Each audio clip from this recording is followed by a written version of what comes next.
game is once in a century. Be there at Casey Center on February 12th. Go to HarlemGlobetrotters.com for your tickets to the 100-year tour. Hey, it's Chris Hassel and Andrew Downs from Instant Iowa, the fastest reaction to every Hawkeye football game. Maybe the most emotional as well. Yeah, celebrate with us when they win, commiserate with us when they lose. Either way, we're going to be here. Yes, we will, right here on Iowa Everywhere, instantly after every Hawkeye football game. Chad Leistikow, Scott Dochterman, the two biggest Hawkeye and Big Ten beat writers, together on one show. Game Day Men's Health proudly presents Legends and Listeners. Best enjoyed with an easy Eddie from Big Grove Brewery. This is Legends and Listeners, exclusively on Iowa Everywhere.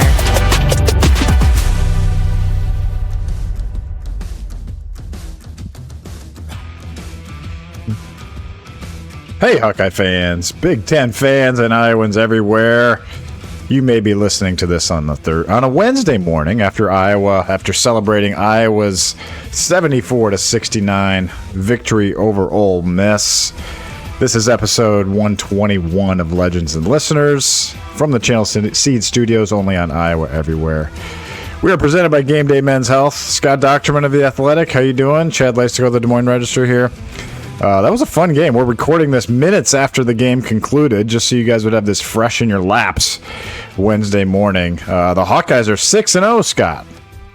It was an impressive game. I mean, everybody had asked me, what do you think of this team? And I said, I don't know, and I want to wait and see how they play against Ole Miss, because I thought a Chris Beard coach team, 5-0, you get a really good barometer on if this team has a ways to go, what this team is like. And I tell you what, it's effective and it's diligent on defense, and the poise that they play, starting with the point guard, Bennett Stirtz, really is impressive. I came away watching that going, okay, this team is good. It's a good team. It's not a perfect team. It's got a lot of work to do in some areas, but I tell you what, it's one that at this stage of the ball game, you're like, okay, this team could be competitive for the upper third of the Big Ten, and I think that's where you start. Wow.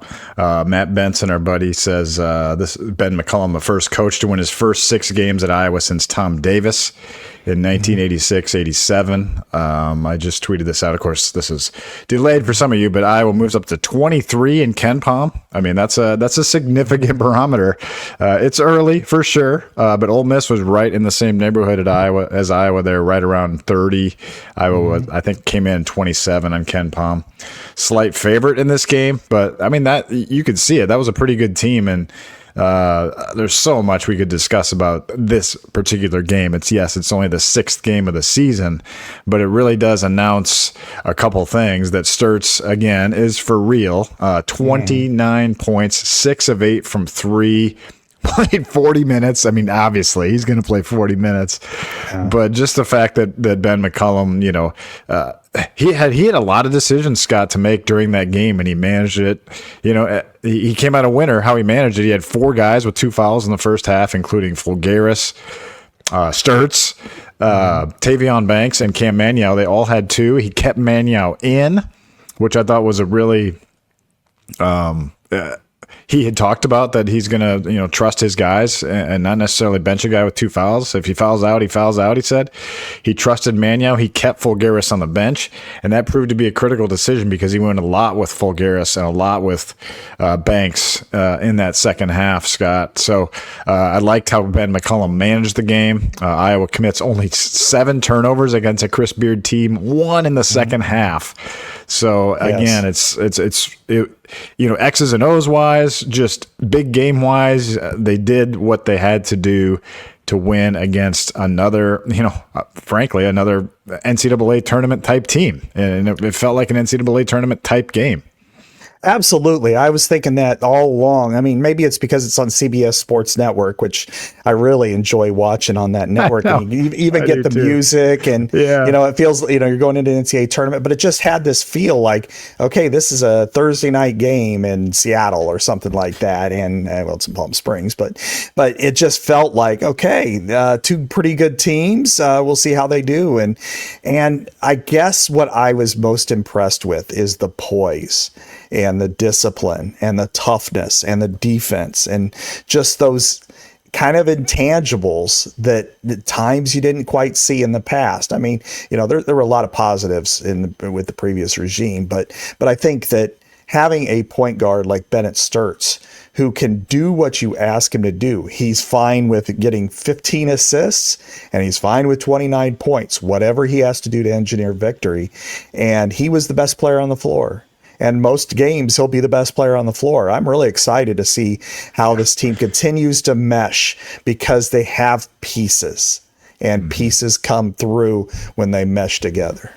Yeah, a couple of interesting personnel items. Also, Cooper Koch, the one holdover from the Fran McCaffrey era, has the game of his life so far, in college anyway. 14 points, 10 rebounds.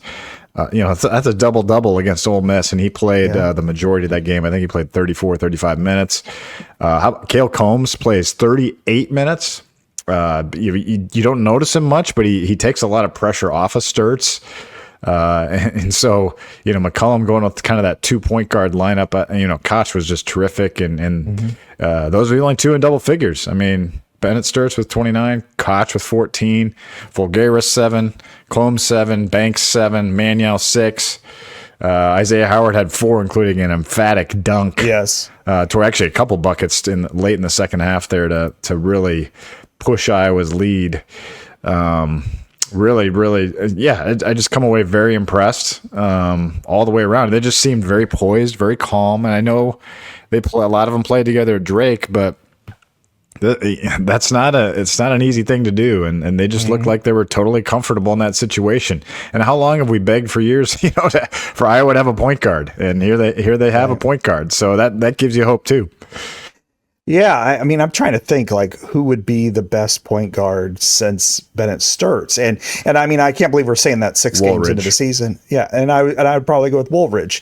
Horner is pretty good, but Stirtz is better than that, and are better than him, and that's no offense. It's just the way it is, and because this guy's an All-American. I mean, this guy and Braden Smith are the two best in the country, and so it'll be exciting to see them go head to head a couple of times, maybe 3 or 4 times for all we know. But I think that just the way they all are responding. And I agree with you about Cooper Koch. I mean, he was the holdover. You kind of wonder, what is he going to be able to do as a redshirt freshman because he wasn't able to play. He was sick last year, and he was outstanding.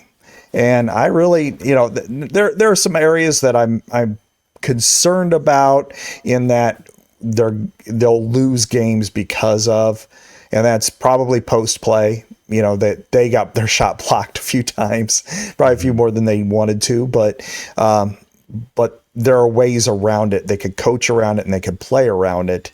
And, I guess I can't say enough good things because I was really wondering, okay, step up in competition.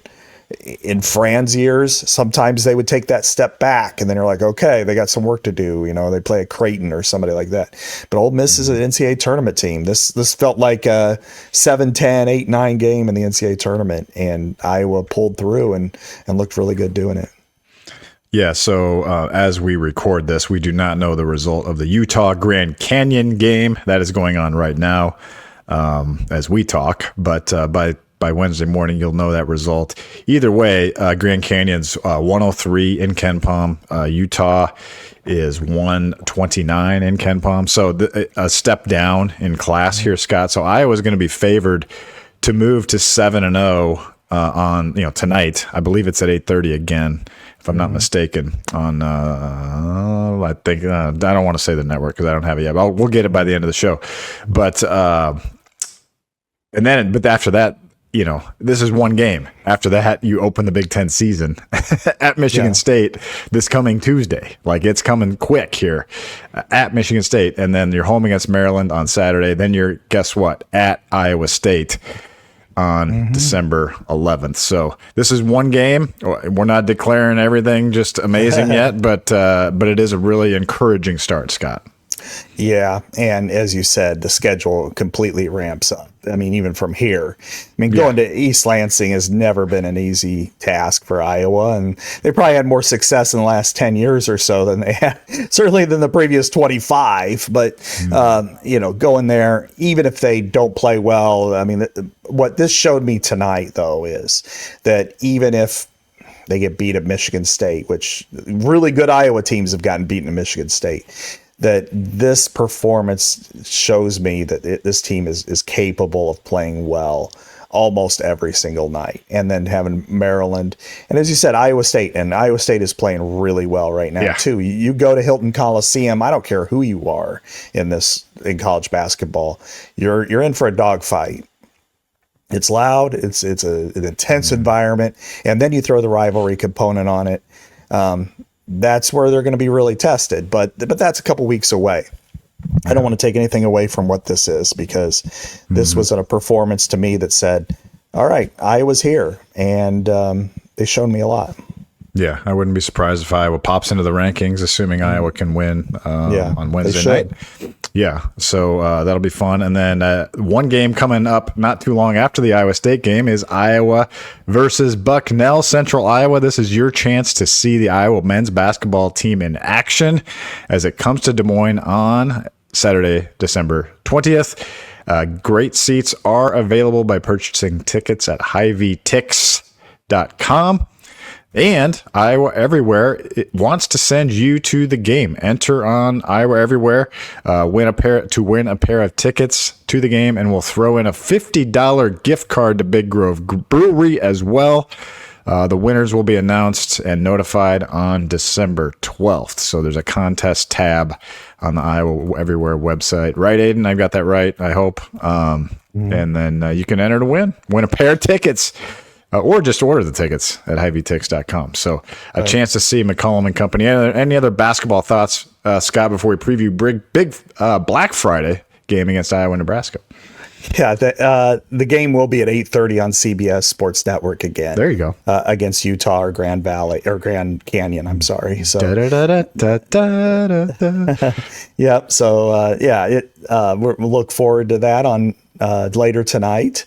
And then go into Thanksgiving, and then everybody's traveling west, and hopefully to beat the snowstorm that is coming. I don't like that, but we'll get there. I just don't know if I'll get out of there. So we'll have to see. Let's talk about Iowa and Nebraska. But first off, I've already poured my Athletic Brewing brew for tonight. It is the Run Wild IPA. I teased that I was going to have that one other time. This time I actually have it. It is from Athletic Brewing, America's largest dedicated non-alcoholic brewer. It's a mouthful there. Run Wild is the ultimate sessional IPA for craft beer lovers.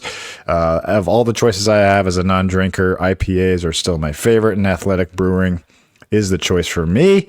Skip the resolutions. Start now. I know you're going to start thinking about resolutions soon. Get going now with Athletic Brewing. Visit their wide variety of products, athleticbrewing.com. They're also at Hy-Vee and all the grocery stores, Fairway. Athletic Brewing. Why can't I say it tonight? I better start drinking. I think you have been. Maybe my speech will get better.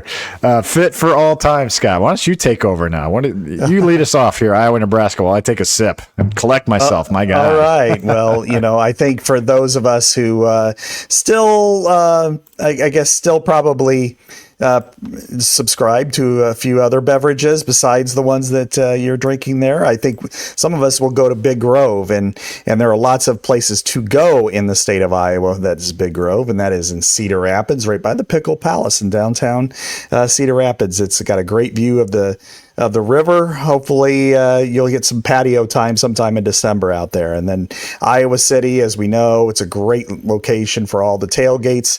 Now that tailgating season's over, you can certainly go to Big Grove in Iowa City before an Iowa men's basketball game or women's basketball game or wrestling meet. Des Moines, great place. We spent part of our September there. And then the OG in Solon.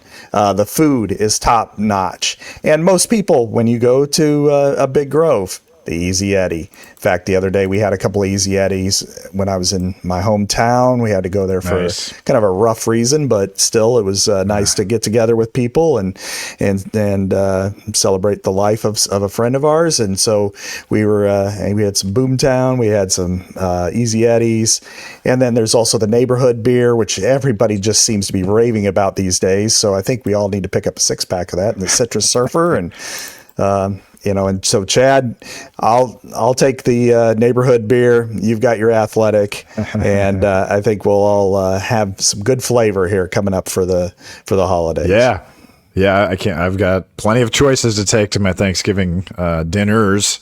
At least I get to do one Thursday here in Des Moines with my mother-in-law and wife and family, and then we'll see if I make it to Iowa City on Saturday or not. I don't know. We'll have to see if I can get out of Lincoln. But anyway, Scott, let's just touch base here on Iowa-Michigan State, because that was nutso. That was a nutso game. Kaden Ween. The only reason Iowa had a chance was Kaden Ween on senior day at Kinnick Stadium. My God, that guy is unbelievable. I think you said on a few shows ago, that he surpassed Tim Dwight. And I was like, as a City High guy, I'm like, man, it's hard for me to quite get there, but I think I'm there now. I hate to say that to my buddy Tim, but Kaden Ween is the best returner I've ever seen in a Hawkeye uniform. And that's saying something, Chad. Yeah, I know. It's hard to say. It's like saying it's the best wrestler you've ever seen at Iowa. Yeah, it's like, right.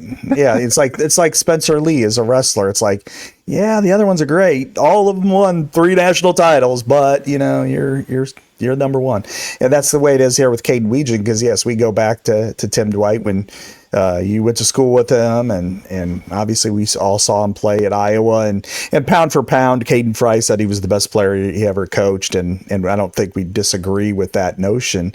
I'd say Cooper DeJean's maybe in that category too, but Kaden Ween, the best punt returner in Big Ten history. That's where he's at right now. And, Ted Ginn has more touchdowns. So if he returns 2 against Nebraska, he can equal that record. But his 17.9 yards per return shatters the Big Ten record of 16 right now. His game is the other day. I mean, I look at this as, I remember bringing it up to him. I'm like, Tim Dwight went out on his senior day with set the Big Ten record with his 5th punt return for a touchdown. Are you going to equal that? He's like, no, and then he does it. He breaks the record at home, and then to do what he did, 3 punt returns, 62, 40, and 45, really impressive, and it was sorely needed, and he does it in so many different ways. He's fearless. He's physical. I don't think people realize how physical and thick he is below the waist, and that really helps him out. And then I think his acceleration, his quickness, and his speed. He's got every tangible gift, plus that fearlessness, which is an intangible. The guy I compare him to, and this is high praise for me because I covered him back in the early 2000s, is Dante Hall, the human joystick. And I was there, covered him 4 straight weeks. He returned a kick for a touchdown, and it was just 2 of them were in the 4th quarter to win the game. That was pretty impressive. But this guy's in that category. He's going to go to the next level. He's going to tear it up. I have no doubt in my mind. And here's some of the other numbers. I mean, Chad, he's averaging 28.3 yards per punt return in Big Ten play, which is first all time in a single season. He's got the tied for the longest punt return in Big Ten history at 95 yards. His 182 against UMass is 4th. The other day is 147th, 11th. So, and then you throw on what he's done as a kick returner. He ranks third in career average there. So he is the best I've seen as a complete player. Amir Smith-Marset had incredible burst and speed, but not the same kind of completeness, I suppose, that Kaden Ween had. Charlie Jones was really close in the same type of category. He's doing a great job at the next level, but Kaden checks every box. He gets A+ in every box. And, it's just, even his season average going into yesterday, or maybe it's dropped a little bit, was 30.7, and that was 11th in Big Ten history. So, and then kick return. So it's just a remarkable run that he's had. Well, and it was, I wrote this in my article after the game, and it felt like a 2023 game where it was just like you had to have something happen, not from the offense, to stay in a game, in an ugly game. And that's exactly what happened, because Iowa had exactly 7 points going into the fourth quarter, and none of them by the offense. That was a Weechin punt return. And then, he sets up the tying touchdown with just probably the best of the 3 punt returns, in my opinion, because it was so clutch. I mean, Iowa had to have it there. They got the stop, and then he delivers a 40-yard punt return, and he honestly got hit late out of bounds. I mean, it was so clear. I can't believe they didn't call it, but nonetheless, Gronowski woke up and hit Gill for the score, and then had a tremendous final drive there to put Stevens in position there. The Weechin stuff, we watch so much NFL. Like, there's still a demand for good punt returners in the NFL. Like, punt returners in the NFL are very average. I mean, a lot of them are, and I think he could be. I don't know. I don't know if he'd be drafted, but I mean, I would almost if I had a 7th round pick, I might draft him as a punt returner. No question, he should be drafted. I mean, this is Devin Hester was a 3rd round pick, and I'm not quite there on that one. He's not there. No, he's not there yet. Sorry, Kaden. He's not. That kind of acceleration and speed was he's the best of all time, and I don't think Caden's the best of all time. He's the best to ever do it at Iowa, and very much in the competition for best in Big Ten history. But still. There's a market for that, and somebody who could be your 5th wide receiver and return punts. I mean, Amir did that. That was his only job last year, was returning punts. And so I think he has a chance to be, drafted probably 6th round, 5th round, something like that. And because when you get into that range, some teams say we just have one spot. We just want a guy, and that's the kind of guy you want, rather than take a flyer on somebody else who may not even make your roster. So I think he's, he to me, you could make a case that he deserves to be in the top 7 or something in the Big Ten as far as MVP goes. I mean, he's the quarterbacks at Indiana and Ohio State and Jeremiah Smith and stuff like that. Mekhi Lemon, they're probably a little bit ahead of him on that, but I think he's a game changer, and he proved it, because they absolutely needed every single yard that he provided them. All right. Well, that was certainly was a big win for the Hawkeyes. I mean, in terms of just escaping a potential disaster against Michigan State as a 17-point favorite, but they did it. They won the game, and now that sets up this Black Friday showdown, Scott, between Iowa and Nebraska. Both teams are 7-4, but certainly a different path to 7-4. Iowa's schedule, has been a lot tougher. The losses have been a lot closer, but Nebraska, is right there record-wise. And if you lose this game over there in Lincoln, you end up finishing 7-5 this year, Scott, and Nebraska's 8-4, and that would not be a good feeling after the way you felt coming into November with a lot of hope, and even after the Oregon game, you still felt like could win out here, and maybe you never know, sneak into the back door of the playoffs. To go 7-5 would be a big disappointment. Big picture wise, what are you thinking about this matchup? I think this is the difference between being able to label the season as good and just merely average or meh. And it really comes down to this game. I mean, both teams are going bowling. You could say that the winner goes to Tampa, the loser goes to Vegas. Does it really matter in the big picture? No, location wise. But what does matter is, beating a rival. I mean, that ultimately it gets down to beating a team you do not want to lose to. And that matters as much or more than any of the exterior, issues. And I think in this situation, Chad, you do kind of compare the teams, the paths that they've been on, and the positives of each, and how it kind of plays out. And I think, with Nebraska, other than in the opener against Cincinnati, which we did not know how good Cincinnati was, they really haven't done much this year. They really have kind of underperformed to their expectations. They lost a close game at home to Michigan, but even to get to make it a close game, they had a Hail Mary at halftime. And, they beat Michigan State at home, but they had like 100 yards in the third quarter, up until the end of the third quarter. Maryland, they won by 3 on the road. Maryland's 1-7 in the Big Ten. They beat Northwestern at home, and Northwestern's a good team, not a great team. And then UCLA at home, close. It was at UCLA, but yeah. Oh, I'm sorry, yeah, UCLA. Yeah. And USC at night was a very competitive game. Great environment, and an injury to their quarterback really impacted it, but I felt like USC was the better team. And then they got destroyed by Minnesota. I mean, not 9 sacks. Really did not play well, and so this is a and then of course what just happened at Happy Valley. 2 teams that Iowa beat trounced Nebraska. Yeah, right. And so I think but that said, if you look at it from their side, this is a statement way to end the season. If they're 7-4 right now.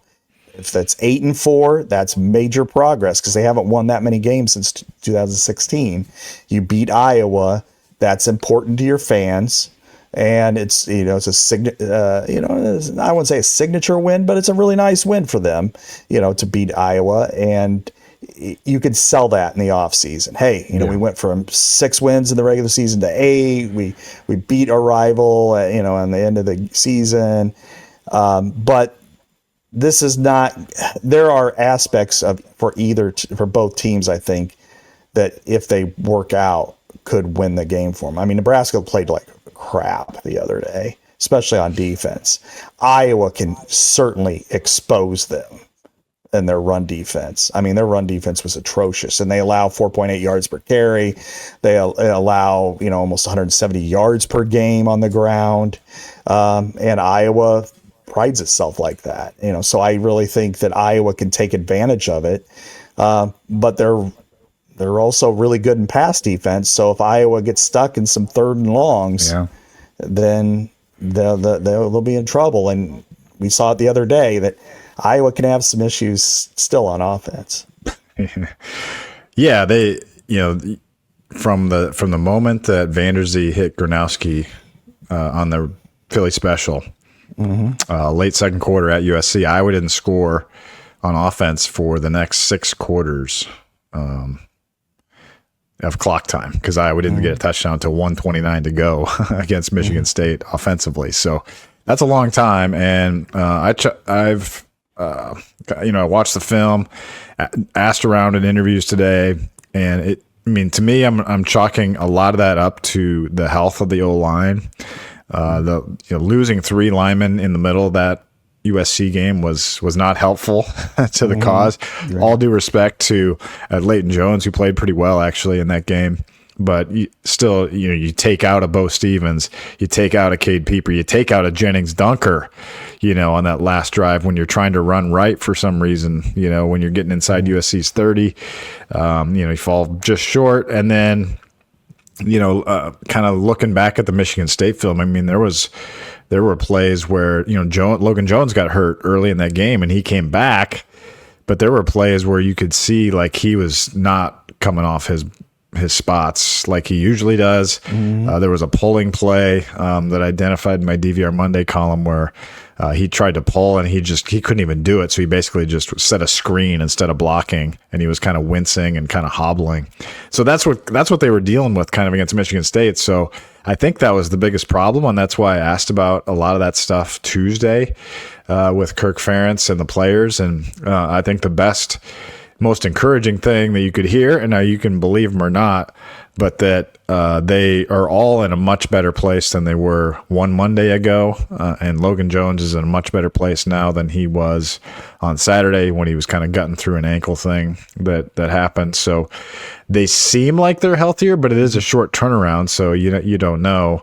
But if the line is in better health, then I do like Iowa's chances to be able to control the clock here, Scott, because Kirk Ferentz, I asked him about this too, and I know I'm rambling, but I think the offensive line is so critical to whether Iowa wins or loses this game, the health of it. I asked him what happened, and he said, when those guys miss practice time, he said that's true in the NFL too. You're just not quite as sharp on game day. And, that's from an offensive line coach. And he said he was talking to Reese Morgan about the same thing. And he said, unless you're just a real, like a Joe Tooney or something, for the Bears / Chiefs, you can't just show up necessarily and just play like you always do, according to Ferentz, an offensive line coach. There's timing to it. There's, I can't, probably better than I do after all your time with Barnett, but I'm just saying, that's what I chalk up the Michigan State flatness to for the most part, plus 2 close losses. So if they can I almost set this up for you though. If they can flush all that, Scott, then I like their chances this Friday. Yeah.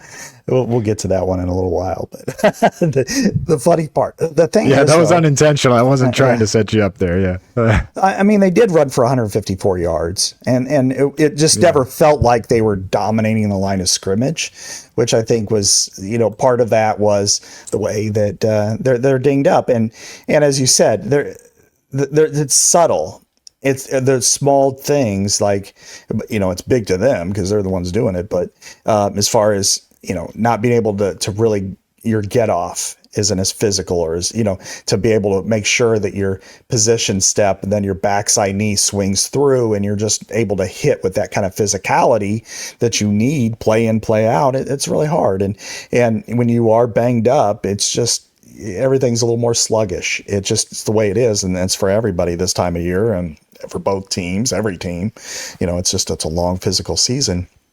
But I think that, if there was something that was kind of discouraging to me, it was probably the passing game through 3 quarters.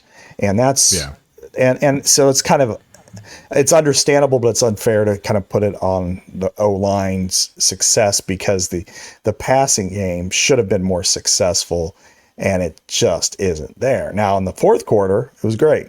But for 30 yards through 3 quarters was kind of unacceptable. And I think there's a couple things involved there.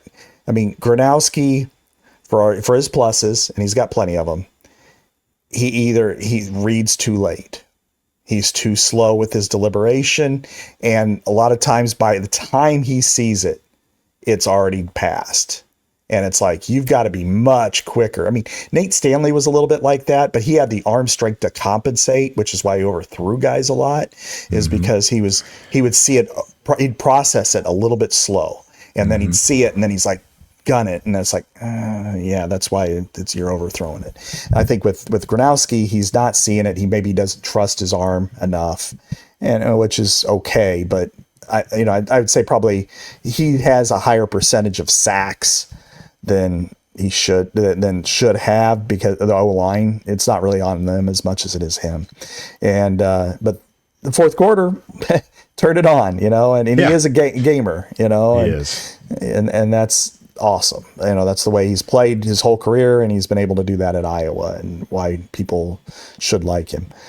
That has to change next year, whoever's the quarterback. And I'm sure it drives Tim Lester nuts because this isn't the type of system he wants to play, Right.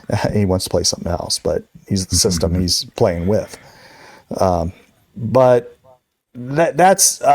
getting into Nebraska, that they have been just really poor against the run all year. And then they haven't played. I mean, Michigan has a good running game. Penn State has a good running game. USC does as well. But Northwestern's pretty physical too. But none of them. I think Iowa's run game is good or better than all of them. And Iowa's much more physical than all but maybe Michigan. So I think that Iowa, if it's in decent health up front, healthy enough to get a punch, and I'm sure they're going to be jacked for this game, that they'll be able to dominate the line of scrimmage. It's going to be about what do they do on third down after that? How do they extend drives? Because Nebraska is really poor in the red zone, and they're 17th in red zone touchdown percentage in the Big Ten defensively. Yeah, okay. 74% of the plays that enter the red zone end up in touchdowns. That's pretty big. And that's good news for Iowa, yeah. Yeah, so Iowa is really good in the red zone for touchdowns, which they never were, in the previous OC, so 69% they turn into touchdowns. So I think that's a real plus when it comes to Iowa's offense against Nebraska's defense. Just don't put yourself in situations where you're having to must throw, because they are good at that. They're very good in pass defense. Well, there's going to be a lot of testosterone needed in the trenches. A lot of T words here, and also, by the way, when you show up to your Thanksgiving dinner this week, you may, be overcome with tryptophan from your turkey, but the real tea is with the high tea that you can get from GameDay Men's Health. That high testosterone levels or better testosterone levels is what they specialize in. GameDay Men's Health can help you improve your performance year-round with their testosterone replacement therapy. I've got my 5-mile turkey trot on Thursday. I am so annoyed that it's going to be the coldest day of the month in downtown Des Moines when I got to lace them up with my son. But we're going to have fun. We're going to have fun doing it. I won't worry about the time as much, but it's going to be cold. But GameDay Men's Health is on my side. You can get connected with GameDay Men's Health. If you're already connected, tell your friends about it at Thanksgiving. GameDay Men's Health can give you a private, no obligation, free consultation at GameDayMen'sHealth.com, or just stop by Ankeny, West Des Moines, North Liberty locations, also in Naperville, Illinois, Scott. So, yeah, I threw a tryptophan in there for you. How about tryptophan, that? Yeah. Well, that's understandable with turkey, and the one thing is, the only thing you should be flushing on the holiday is your toilet, not your savings.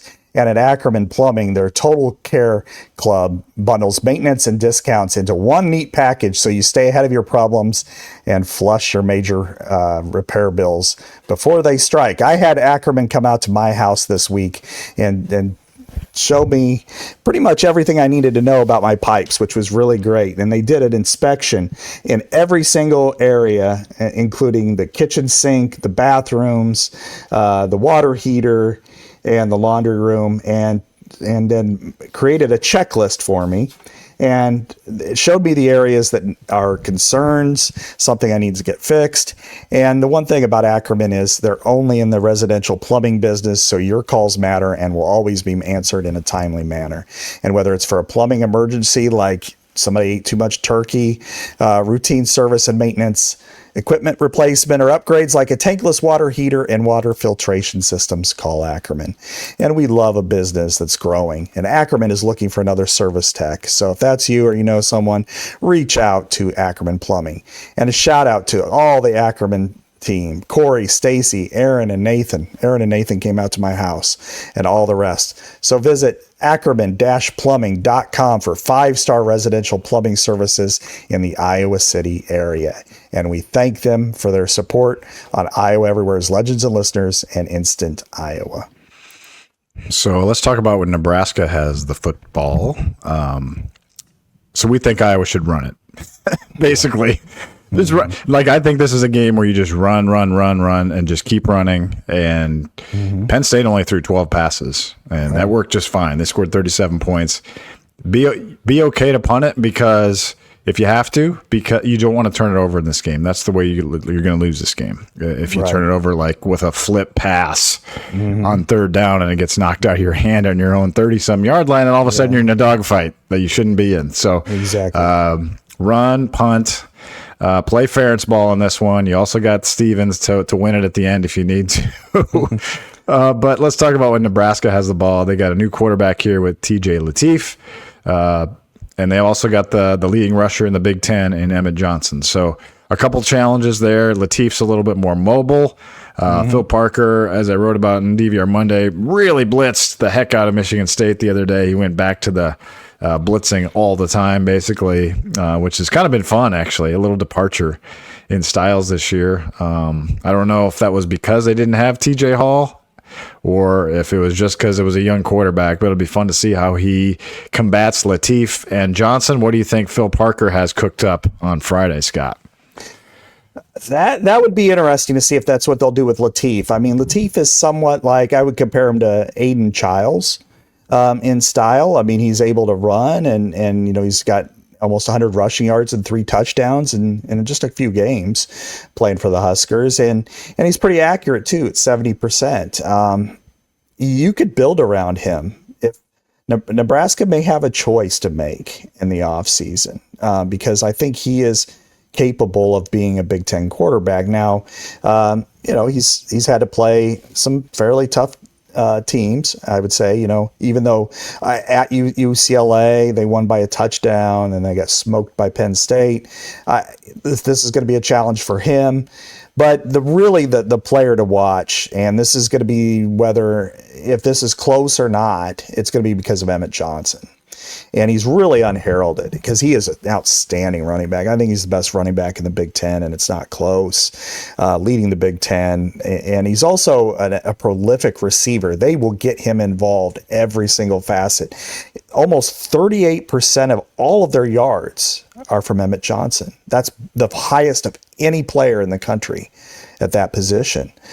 He's got 44 catches, 350 yards receiving. He's got 14 touchdowns. He's an All-American.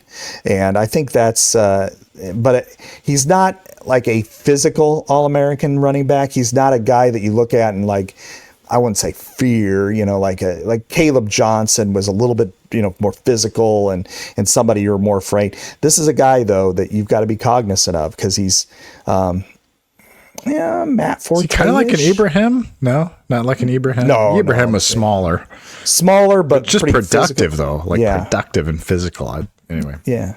Amir Abdullah, James White, some of those players from the past, I would kind of compare him to, but outstanding. And again, he is their entire offense, and they've got some skilled wide receivers.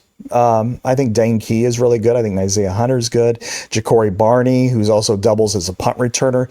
Their special teams is so much better now than they've been in the last few years. I mean, they are pretty close to the equal of Iowa. They're not, nobody's Kaden Ween, but they've got some good players. I mean, Kenneth Williams has a kick return for a touchdown. And their punting game stinks like Iowa's does. But I would say that overall, this is a team capable of getting 20 on Iowa. So Iowa's going to have to be cognizant of that, and they could turn them over, but they're going to have to turn them into points. So they could get 20 or so. That's kind of what I think the number is. And if you can, so you're going to have to outscore that. And I think Iowa's capable of doing that, but there again, you've got to make them earn it. And Emmett Johnson is the key, period. TJ Lateef is a quality quarterback, however. Last time Nebraska had a 100-yard rusher against Iowa was 2014. Amir Abdullah.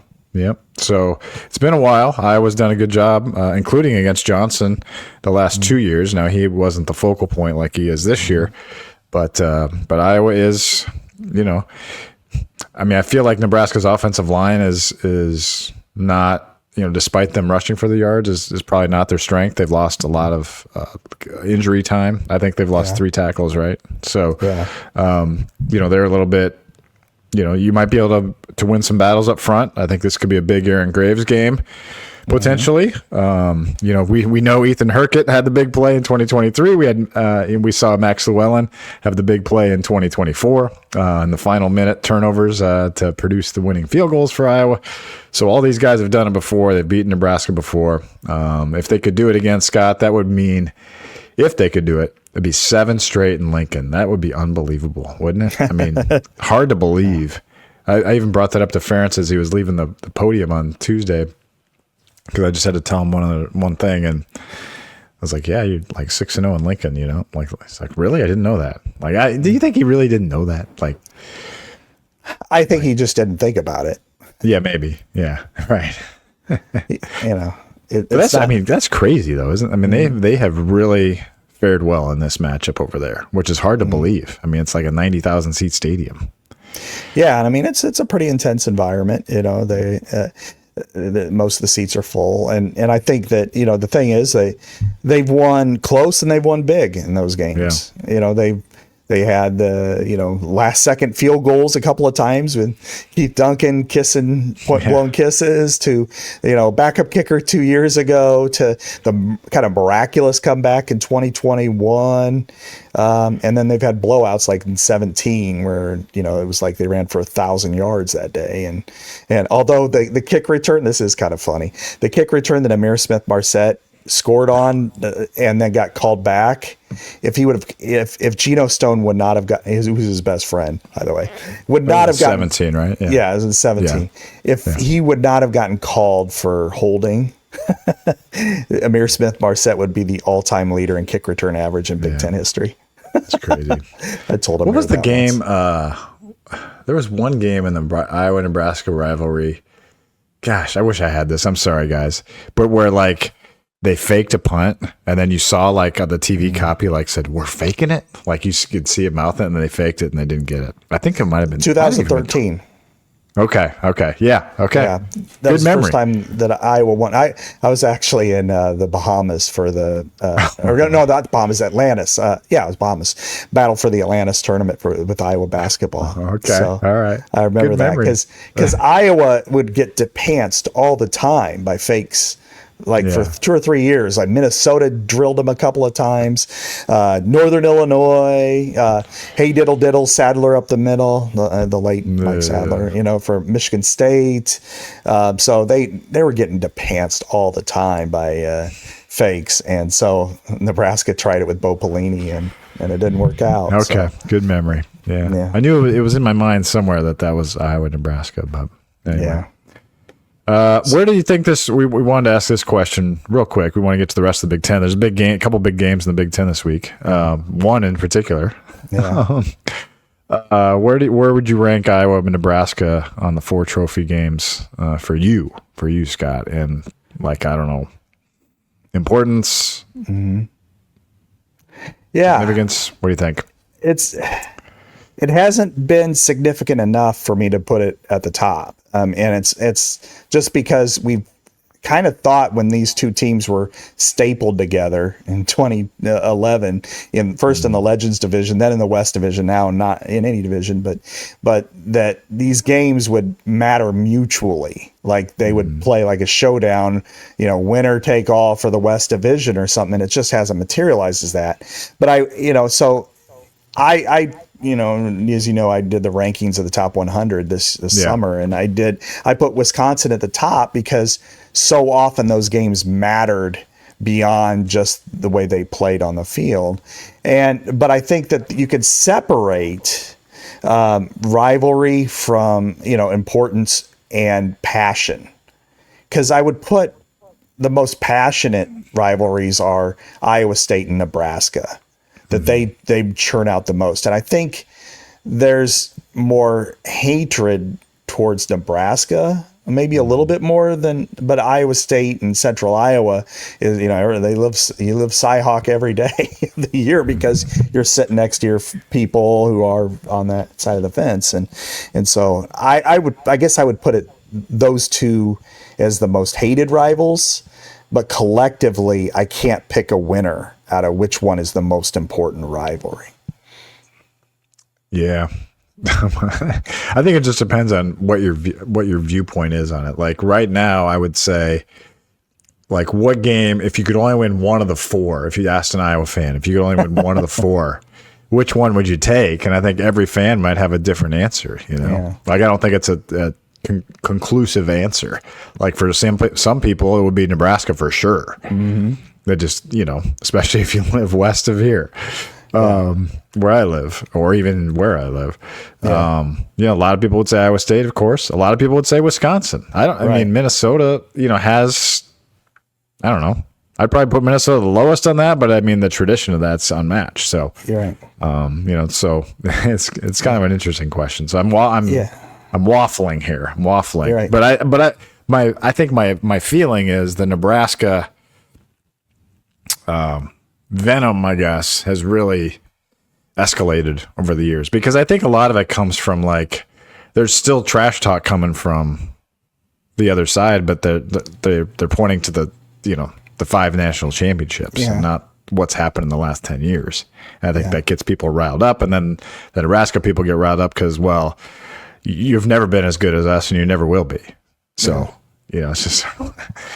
it's just sort of a silly cycle that we get into, and it gets under everybody's skin both ways, and that's what adds to the rivalry, and that's why it's there. And it used to be kind of this: is it a rivalry, or we just kind of the Big Ten just kind of super gluing it together and hoping it happens? But yeah, I mean, they both get under each other's skin more than anybody else does for either side. And I think you look at Nebraska and the way that they disrespect Iowa is something that really irritates Iowa fans. I mean, kind of this superiority complex that we won 5 national titles. Well, none of your players are, were born by then, but, it's kind of like somebody saying, well, if Minnesota fans were saying, well, we've won 8 national titles. Well, yeah, but none of your players were born then either. But then, Iowa fans, don't understand, don't care about Nebraska's tradition or history because they weren't in the same league at that point. So it's just this, and so Nebraska fans look at Iowa as you're kind of like a Missouri to us, or a Kansas State, or you wish you were us. Well, no, you weren't in the same league, so it doesn't matter. It's not like you're talking about the Big 8 days. So, and all this is what makes sports entertaining, I guess. But with Minnesota, best rivalry trophy of them all.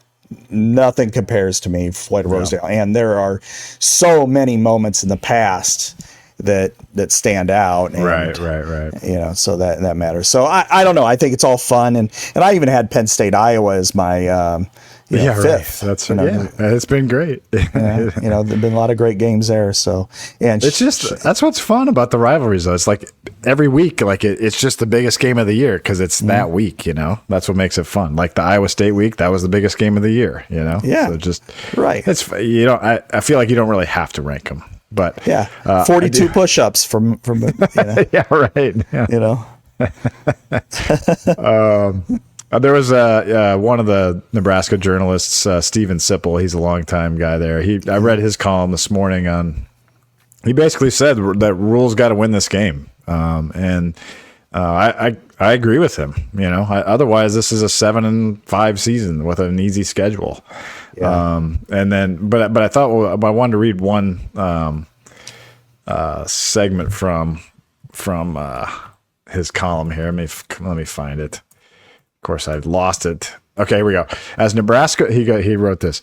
As Nebraska warmed up to play Penn State on Saturday night, Iowa was somehow pulling off a 20-17 come-from-behind home win against Michigan State. Nebraska media watched the game on TV monitors in the press box and shook their heads. Just Iowa being Iowa, totally comfortable with being uncomfortable. So it's kind of they're watching, the Nebraska media is watching Iowa too. It happened to be on, but you can sense it too, that there is that sort of why can't the team we cover beat Iowa, type of thing. It's because it's got to be crazy frustrating for Nebraska fans just every year to lose by a field goal. Marshall Meter. Yeah. You've lost to Deacon Hill and Jackson Stratton the last 2 years. My God. I mean, yeah, they're not exactly at the top of the list as quarterbacks. So Gronowski's a major step up in quarterback. Right. Right. Exactly, and Spencer, they did beat Alex Padilla, but yeah, right. Without Cooper DeJean, but without Cooper DeJean there, or Sam Spencer, Laporta, Spencer Petras, that's true. Sam Laporta, NFL tight end, who's now out for the season, unfortunately, but no, I can understand that. In some ways, it was kind of like Northwestern had Iowa's, got Iowa all out of sorts for a while. And it's like, why, what is it they do? And, because all of those games, they're down double digits and they still find a way to come back and win. And it's just maddening for fans and everybody trying to figure it out. And I think, but in this situation, it's not as difficult to figure out because Iowa's been better all these years.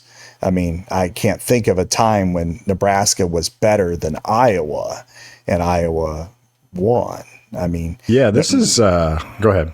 Yeah. And so some of the other times, like Northwestern getting Iowa, there was only a couple of times when I thought, well, Northwestern might be better than Iowa. Maybe 20. I mean, it was kind of a coin flip, 2012 for sure. But all the other times, it's like, well, Iowa's got a better team, but they figured out how to beat Iowa. Nebraska, none of these years am I going, oh, yeah, I mean, that's a major upset. I mean, Iowa's a better team. So, and this year, it's probably fairly close, but I still think, Iowa's favored to win. Iowa's favored by 6. So, all right, big game Saturday after we're all done covering Iowa. Nebraska. I guess you're going to be up in Minnesota, right? For Minnesota, Wisconsin. But the other big game is obviously the game. Michigan, Ohio State. Can Ryan Day do it? And even if he doesn't, they're probably going to go win the national title. So probably doesn't mean that much anyway. No, it does, but it does, right? I mean, it does mean everything to Ohio State. They haven't beaten Michigan since 2019, Ryan Day's first year. That's hard to believe. Buckeyes favored by 10, but it's supposed to be nasty weather.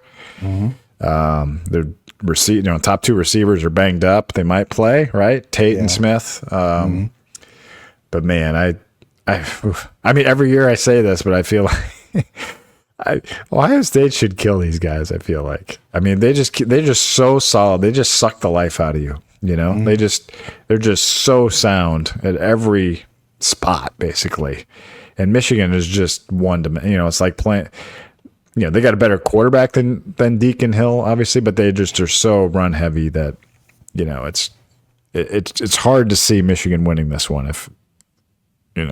Since Chip Kelly's not there anymore, to call run plays and not throw it to Jeremiah Smith like he did last year. If there's 2 reasons why Chip Kelly's not there and why he got fired by the Raiders, and one is he's not as good of an offensive coordinator as he thinks he is, and 2, he's an a-hole, and I think both of those were in right there and on display. I mean, he called the worst game I've really, as bad as Brian was sometimes. Chip Kelly's calls were horrific against Michigan last year. I mean, they have the best receivers in the country, and they're without their best cornerback and tight end, who's a pretty good tight end for the Bears now, Colston Loveland.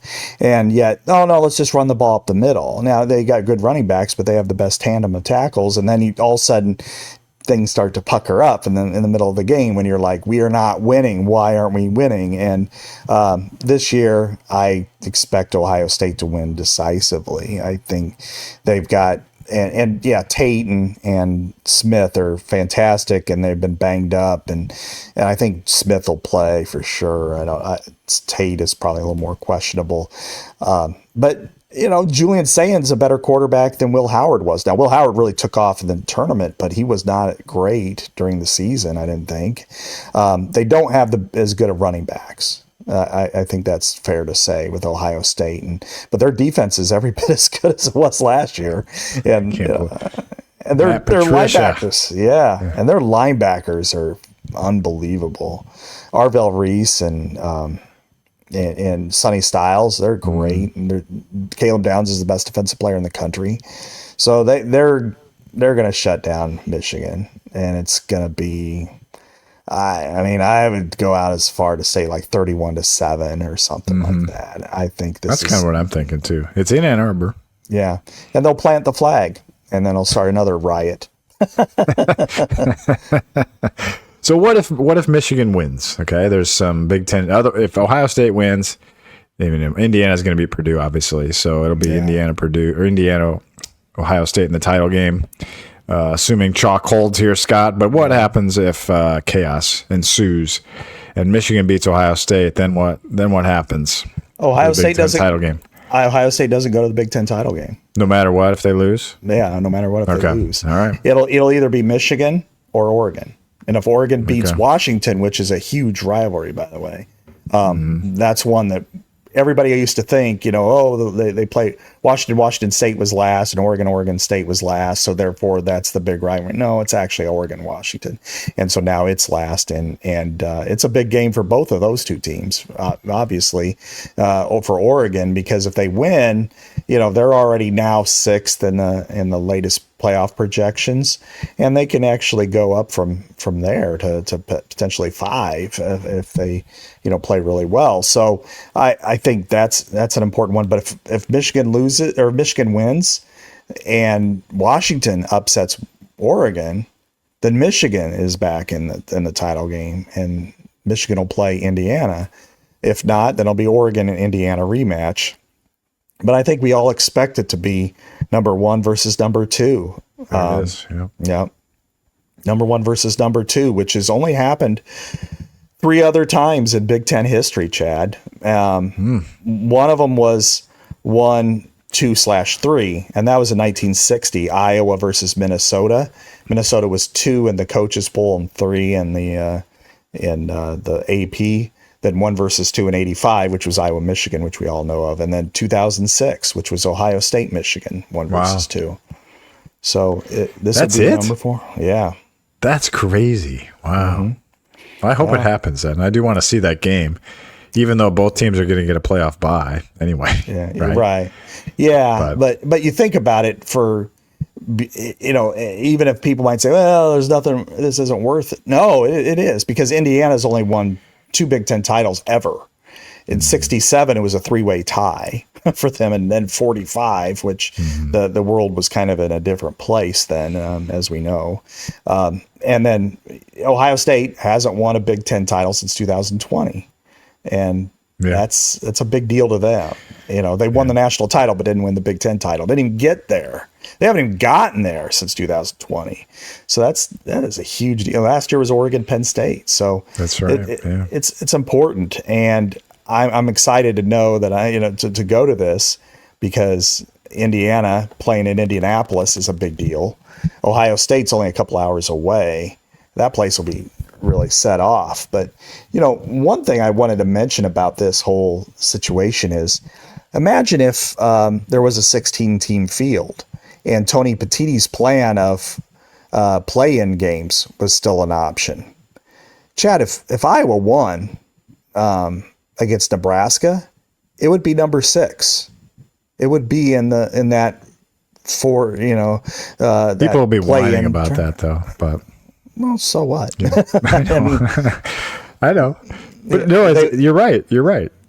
They would be playing, as if it turned out to be the way it was, is Oregon. They would have to go to Oregon, which I don't think would be a great matchup for Iowa on the road. But still, you still have an opportunity, and that's right. Important. And Michigan would be playing USC, which I don't think on the road would be a good spot for them either, because now you would want to play Michigan. I think that would be the one.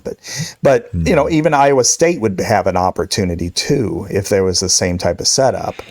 And there's a lot of discussion right now that they may just skip 16 and go straight to 24, which is and part of that is not even. I mean, part of it deals with the coaches and the athletic directors and firing them at midseason and going, like if you're LSU, do you fire Brian Kelly after your 3rd loss? Right. Why not? Yeah, I still think 24 is too big, but you look. It would open it more for like an Iowa, to get in, but every year you'd have a chance, But then are you starting to take like 7 and 5 teams almost? Probably not quite, but maybe some years. Yeah, some years you come close. Yeah, but 16 feels right. 16 feels like enough. It does but then you start to go, okay, you got to go to the Outback Bowl, or you got to go to the Music City Bowl. Yeah. Then it's like, You'd have to take out conference championships, I feel like, in that case. Yeah, you have to. I think so. Or you do what, I mean, my recommendation would be if you take out that extra round and turn your last one into like Champions Week, which was they were doing in, say, 2020, which would have been a matchup. And think about this as a final week situation where you're trying to do this. One, Indiana, Ohio State, great. Michigan, Oregon, USC, Washington, the teams that didn't play each other during the season, but that are in the similar.